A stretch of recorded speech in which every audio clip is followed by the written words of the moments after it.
proud of. I've had experience. Oh boy. Congratulations.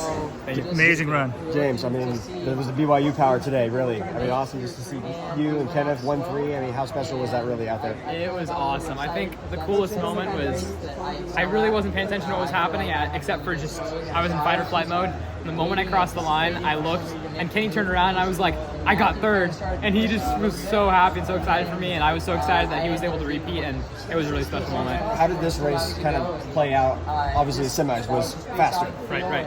But today it seemed like it was more of a tactical type of race. Yeah, I think everybody was thinking either they had the best kick or they were just worried that they didn't want to be a glorified pacer, a rabbit. So I think when it went out, regardless of what anybody else was thinking, I was happy. I just knew that I had to, be really, really intentional with every hurdle, not get lazy, and then just stay with the pack. And when there was a move made, get ready to go. And there was a couple times where I thought a move was going to be made, and I got up on someone's shoulder, and then nothing happened. And so that happened 2 or 3 times, but when push came to shove, I felt like I had a better 400 than most guys out there, and it happened. So it seemed like the confidence since that semifinal has just lifted up, especially that acceleration at the end. Does that really kind of just build over from the semifinal? Yeah, for sure. I mean, when you run a 7-second PR, it's always going to help, but I think more than that, running in this kind of stacked field with guys that I used to watch on YouTube, that's got to do a number on you in terms of confidence, and I think it really did pay off.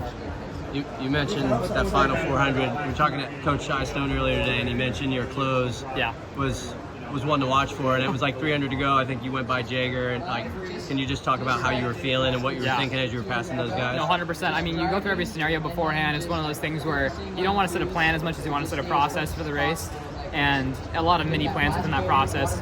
And so one of the ideas was, one of the situations we practiced for was last 400, when would I make a move?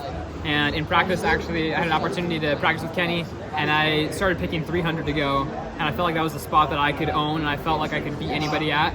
And so I got to 300, and I was like, this is like practice, let's go. And then it was a really cool feeling passing them because it was like I was reliving a memory, so it was awesome. Yeah, what place were you at the bell, do you know? At the bell, I don't know, but I certainly wasn't in third. Yeah, no, you were way back there. But the capacity was there, I felt. We talked about it before. Ed and I were talking at the table, and we said, in all reality, don't be too worried. If you're within even 1 or 2 seconds of the guys, you're going to be able to outkick them. They're going to come back, and so I just trusted that. So how'd you do so much better here than NCAAs? Experience. My first time at NCAA is my first time at the trials, but being at the trials, I've now had a couple opportunities to round run, and at the NCAA meet, it was my first time ever doing a 2-day turnaround. I mean, it's just hard stuff on the body. Mentally, I've never been able to practice that, what it feels like to be a little tired going into a race. I've only been fresh as I've run 5Ks and cross-country 10Ks, and so it's just a difficult thing to do for your first time, and so I knew that coming into this meet, I could be confident that I had the experience, and sure, it wasn't as many as other people might have, but it was enough. Was it eye-opening going past the American record holder? Yeah, for sure. No other words on that. It was crazy. Or was it just like, just go right by him? Yeah, it felt pretty cool. So. And the other thing, you don't have the standard.